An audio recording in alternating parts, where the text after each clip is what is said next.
Bismillahirrahmanirrahim. The first chapter of general science is human organ system. Human organ system के अंदर हमने क्या पढ़ना है डियर स्टूडेंट्स? जो भी लिविंग ऑर्गेनिज्म है उसके अंदर डिफरेंट सिस्टम काम करते हैं। उन तमाम सिस्टम को हम ऑर्गन सिस्टम का नाम देते हैं।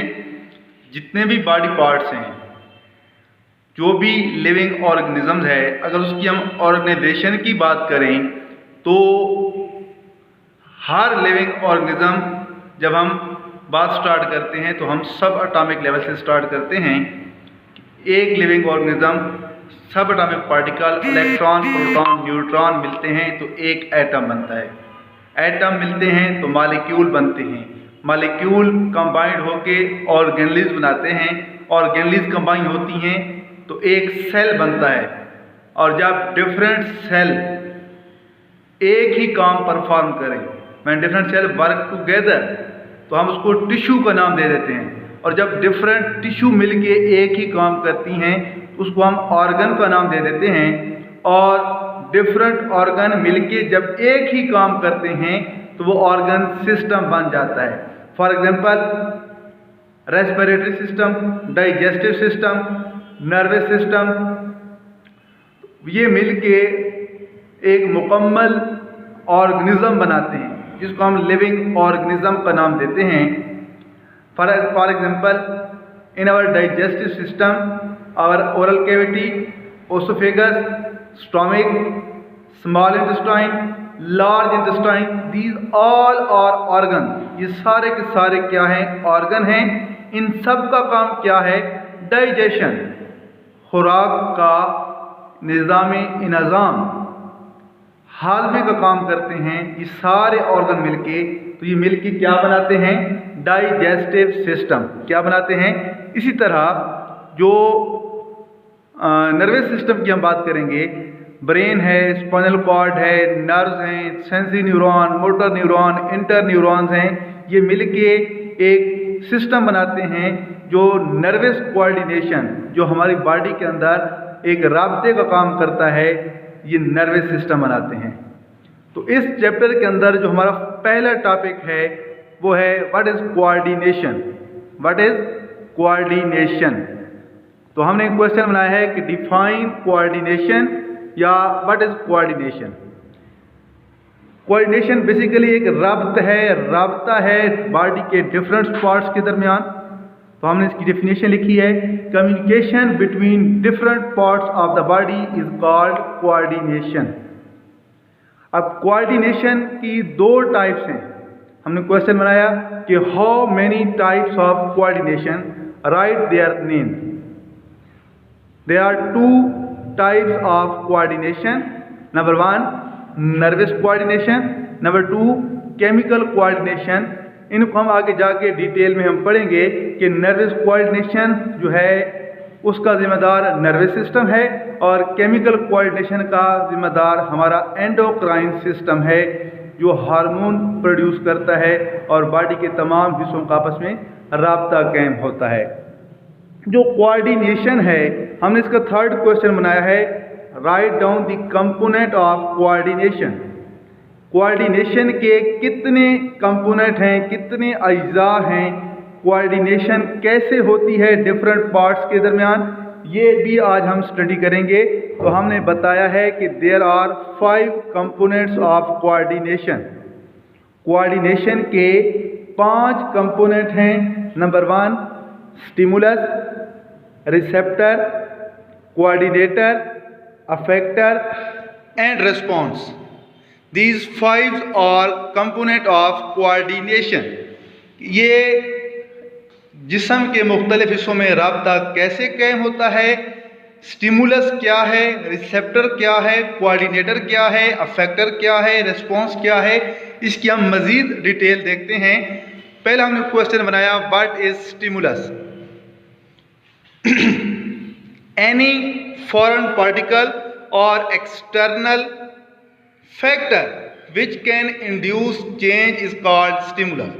कोई भी बैरूनी एजेंट जो तब्दीली पैदा कर सकता है जो अचानक उसके खिलाफ मुज़ाहमत कर सकता है, उसको हम क्या कहते हैं, स्टिमुलस कहते हैं। फॉर एग्जांपल, आपका हाथ, मेरा हाथ किसी गर्म चीज़ को छूता है, टच करता है, तो हम अपना हाथ फ़ौरन वापस खींच लेते हैं।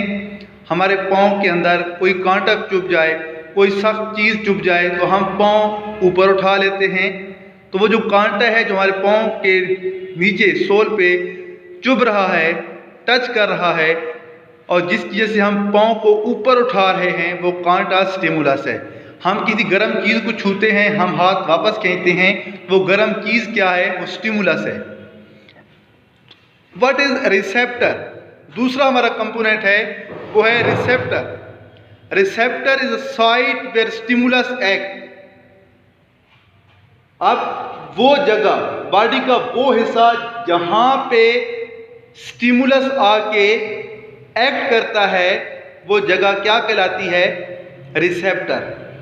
हम रिसेप्टर को अपनी सेंसेस के साथ रिलेट करते हैं कि जो हमारे सेंसेस हैं, सेंस ऑफ टच है, सेंस ऑफ स्मेल है, सेंस ऑफ टेस्ट है, सेंस ऑफ हियरिंग है, सेंस ऑफ साइट है। अब इनको डिफरेंट ऑर्गन, जिसको हम सेंस ऑर्गन्स कहते हैं, स्किन, नोज, टंग, ईयर, आई, ये हमारे रिसेप्टर्स हैं, जहाँ पे आपके स्टिमुलस एक्ट कर सकते हैं, स्टिमुलस आके असरअंदाज हो सकते हैं। और सबसे बड़ा जो हमारा सेंस ऑर्गन है वो स्किन है, क्योंकि पूरी बॉडी का कोई हिस्सा ऐसा नहीं है जहाँ पे स्किन मौजूद ना हो। हमारे पाँव का नीचे वाला हिस्सा हो, हमारी जो है टिप्स ऑफ फिंगर्स हो, हमारा बॉडी का कोई भी पार्ट है उसके ऊपर स्किन मौजूद है। तो हम हीट, कोल्ड या किसी चीज़ का चुभना हम स्किन पे महसूस कर सकते हैं। दूसरी सेंस ऑफ स्मेल है, हमें किसी चीज़ की खुशबू या बदबू, कोई भी चीज़ है अगर खुशबू है या बदबू है, वो स्टिमुलस है, उसने आके अफेक्ट करना है हमारे नोज़ के ऊपर। हमारा नोज़ सेंस ऑर्गन है, वो उसको फील करेगा, वो पैगाम भेजेगा दिमाग को। दिमाग कोऑर्डिनेटर है, दिमाग और ब्रेन एंड स्पाइनल कॉर्ड उसको जज करेंगे, फिर वो हमारे जो है मोटर न्यूरॉन के थ्रू मसल्स को या ग्लैंड्स को ऑर्डर देंगे कि हमने क्या रिस्पॉन्स प्रोड्यूस करना है। इसी तरह सेंस ऑफ टेस्ट, हमारी टोंग है, हमें कोई चीज़ मीठी लगती है, नमकीन लगती है, तुरश लगती है। सेंस ऑफ हियरिंग है, मौसीकी की आवाज़ है, शोर की आवाज़ है, तो हम जज कर सकते हैं। सेंस ऑफ साइट है, हम देखने की, जिसे हम हिस कहते हैं, तो ये हमारे रिसेप्टर्स हैं। तो हमारे पास अगली चीज़ है what is coordinator. Brain and spinal cord और कोऑर्डिनेटर। बेसिकली हमारे पास 3 टाइप्स के न्यूरॉन्स होते हैं, sensory neuron, motor neuron and inter neuron. हमारे सेंसरी न्यूरॉन पाए जाते हैं रिसेप्टर्स में, कोऑर्डिनेटर में इंटर न्यूरॉन पाए जाते हैं, और जो अफेक्टर हैं वहाँ पे मोटर न्यूरॉन पैगाम लेके जाते हैं। हमारे जो ब्रेन एंड स्पाइनल कॉर्ड हैं ये हमारे कोऑर्डिनेटर हैं। जो रिसेप्टर्स जहाँ पे सेंसरी न्यूरॉन मौजूद हैं वो पैगाम भेजते हैं कोऑर्डिनेटर के पास। कोऑर्डिनेटर उस पैगाम की शनाख्त करता है।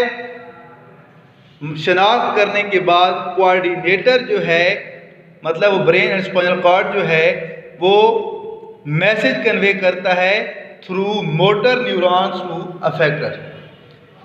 और हमारा जो 4th कंपोनेंट है वो है अफेक्टर। वो मसल्स एंड ग्लैंड्स हैं। Muscles and glands are effector which receive message from coordinator through motor neurons।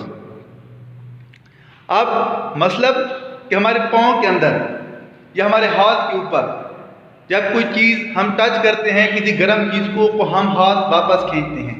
हम हाथ वापस कैसे खींचते हैं? हमारे ब्रेन से, स्पाइनल कॉर्ड से, कोऑर्डिनेटर से मैसेज आता है। हमारे जो बाइसेप ट्राइसेप मसल्स हैं, बाइसेप एंड ट्राइसेप मसल्स की कंट्रैक्शन की वजह से हम बाजू को वापस खींच लेते हैं और हम स्टिमुलस से बच जाते हैं। And what is response? जो आखिरी हमारा कंपोनेंट है वो है रेस्पॉन्स। जो हम वर्क परफॉर्म करते हैं कि हमने गर्म चीज़ को हाथ लगाया था और हमने हाथ को फौरन वापस खींचा, ये जो हमने हाथ को वापस खींचा है ये रेस्पॉन्स है। हमारे पाँव के अंदर कांटा चुभा है, हमने पाँव को ऊपर उठाया है, ये रेस्पॉन्स है। तो आज हमने क्या पढ़ा? Coordination. What is coordination? Yeah, define coordination. Communication between different parts of the body is called coordination. How many types of coordination? Write their name. There are two types of coordination: nervous coordination and chemical coordination. Write down the component of coordination. There are 5 components of coordination: stimulus, receptor, coordinator, effector, response. What is stimulus? Any foreign particle or external factor which can induce change is called stimulus. What is receptor? A receptor is a site where stimulus acts. There are 5 senses and 5 receptors. What is coordinator? Brain and spinal cord are coordinator which receive message through sensory neurons from receptor, sense organ, and convey to effector through motor neuron. What is effector? Muscles and glands are effectors which receive message from coordinator through motor neuron. What is response? The work performed by effector against stimulus is called response.